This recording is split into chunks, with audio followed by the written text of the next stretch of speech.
what are you gonna write? Oh, yeah. Well, I have a bunch of X's written in place of notes. But that's, that's part of the process.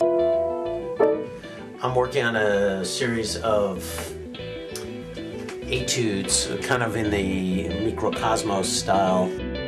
So this is just, I have all these things written down here about technique, style, and texture of that I want to deal with in these etudes. What kind of things? What is this? Well,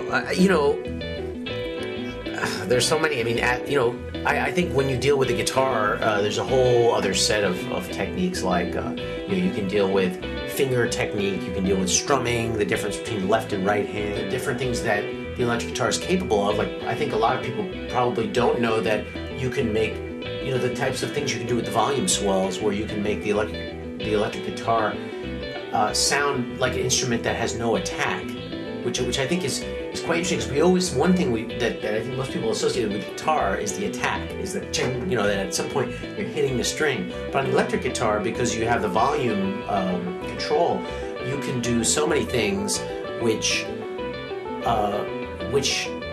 diminish that attack aspect of the instrument. On the Output Festival, during the Output Festival, you will be presenting at least some of these studies. Mm-hmm. Can you give us one example of how it could sound like? In this case, I want to make sure that the player's in the same hand position, so that when they play low notes, they're down here, and when they play the upper notes, they might throw in a chord here, which they'd have to reach down here to do, and then come back down. So you'd get a sound that sounded something like this.